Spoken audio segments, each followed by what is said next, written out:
Madame la députée. Merci Madame la Présidente, Madame la Ministre, Monsieur le Ministre, Monsieur le Rapporteur Général, chers collègues. Je défends l'amendement de mon collègue Meyer Habib qui n'a hélas pas pu être là ce matin. Voilà 6 années consécutives qu'il prend la parole pour dénoncer cette injustice fiscale qui n'a que trop duré. Les prélèvements sociaux, CSG, CRDS et autres sur les revenus du capital perçu en France par les non-résidents. Ces prélèvements sont parfaitement injustes. Comment comprendre qu'on fasse peser le financement de la sécurité sociale sur des contribuables qui n'en bénéficient pas? Dès février 2015, avec l'arrêt de Ritter, la Cour de justice de l'Union européenne les a d'ailleurs déclarés contraires au droit européen. C'est vrai, l'an dernier, face aux risques contentieux, vous avez fait un premier pas et exonéré enfin une partie des non-résidents, ceux de l'espace économique européen et de Suisse. Dont acte. Il demeure, la loi de financement de la sécurité sociale pour 2019 exonère une partie de nos compatriotes non-résidents, mais une partie seulement, et en même temps laisse de côté tous les autres, soit au total près de 1 800 000 Français. Cela manque de cohérence. Cette fiscalité à 2 vitesses contredit le principe d'égalité devant la loi fiscale. À terme, elle pourrait exposer l'État à des sanctions. Le 15 octobre, en commission des affaires sociales, notre rapporteur général Olivier Véran a lui-même reconnu la difficulté et renvoyé la question en séance. Monsieur le ministre, Madame la ministre, chers collègues, j'en appelle à votre sens de l'équité fiscale, exonérant enfin des prélèvements sociaux sur les revenus du capital de tous les Français de l'étranger qui résident à Milan, Berlin, Buenos Aires ou Montréal. Merci Madame la députée.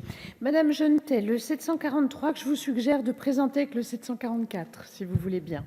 Absolument, Madame la Présidente, merci beaucoup. Effectivement, c'est un amendement que j'appellerais, ce sont des amendements que j'appellerais des amendements marronniers, que notre rapporteur général connaît très bien, qui reviennent tous les ans depuis 2012. Ma collègue l'a expliqué, il s'agit donc de prélèvements sociaux sur certains types de revenus pour des contribuables non résidents qui payent des contributions qui ne leur donnent rien en retour. L'année dernière, comme ça a été rappelé, un progrès a été fait. Ceux de l'espace économique européen sont exemptés de ces prélèvements, tout simplement parce qu'ils payent dans leur pays de résidence. Hors de l'Union européenne, leur problème reste entier. Ils continuent à cotiser sans bénéficier de quoi que ce soit. Alors maintenant, on a donc une rupture d'égalité devant l'impôt basée uniquement sur le lieu de résidence, ce qui pose quand même question. Et je voudrais attirer l'attention sur le point précis. En 2015, l'État français a dû faire marche arrière sur une rupture d'égalité d'impôt liée au lieu de résidence. Il s'agissait de l'impôt sur le revenu des non-résidents. Les hors Union européenne étaient taxés à 33%, en Union européenne à 19%. L'État français a aligné tout le monde à 19%. Donc je voudrais mettre en garde ici. Il me semble urgent de répondre à cette demande, de cesser cette rupture d'égalité devant l'impôt et de donner cette exonération également pour ceux qui sont hors de l'espace européen. Le montant est faible, c'est 28 millions d'euros. C'est un montant faible. J'entends aussi que l'État a un budget sous contrainte. Je comprends très bien, mais je voulais quand même souligner cette rupture d'égalité devant l'impôt. Merci Madame la députée. Monsieur le rapporteur général.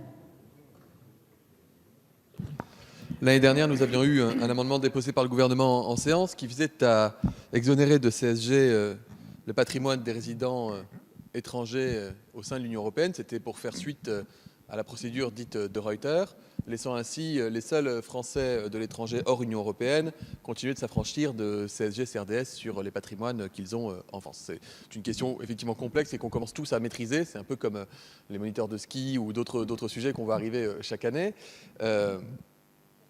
Il y a des... Oh bon, ça, je vous fais confiance, on verra encore l'année prochaine, vous trouverez autre chose. On verra.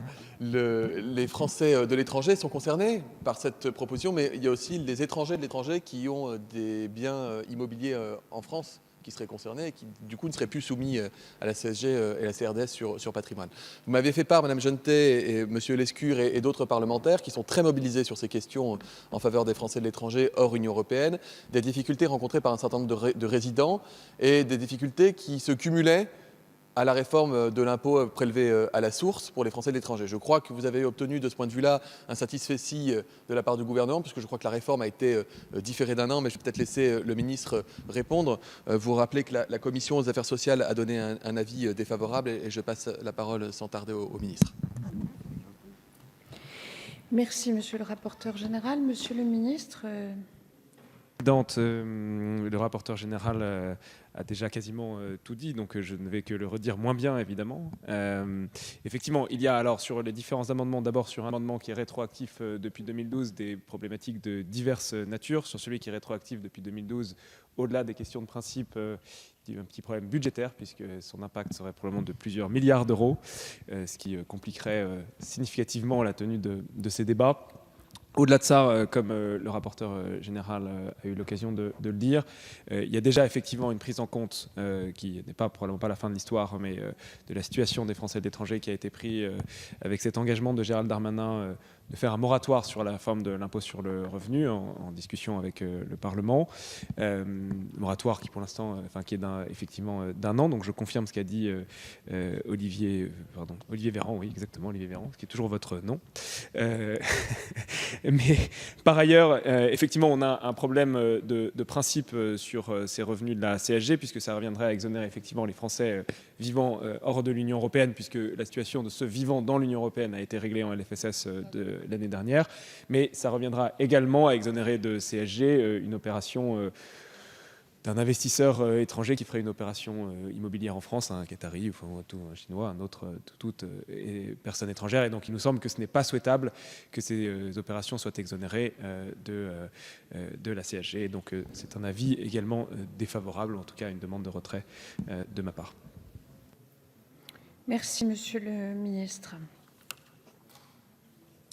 Donc Ah oui, Madame Genetet.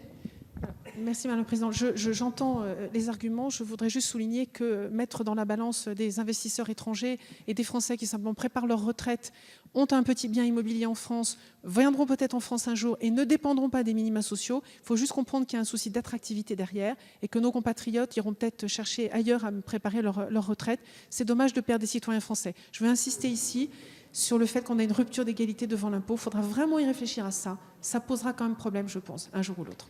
Merci, Madame la députée. Je laisse cet amendement au vote, pardonnez-moi. Pardon ? Je ne retire pas mon amendement. Très bien. Donc, je vais mettre aux voix l'amendement 147 et 743 ayant reçu un avis défavorable de la Commission et du Gouvernement. Qui est pour ? Qui est contre ? Ils ne sont pas adoptés.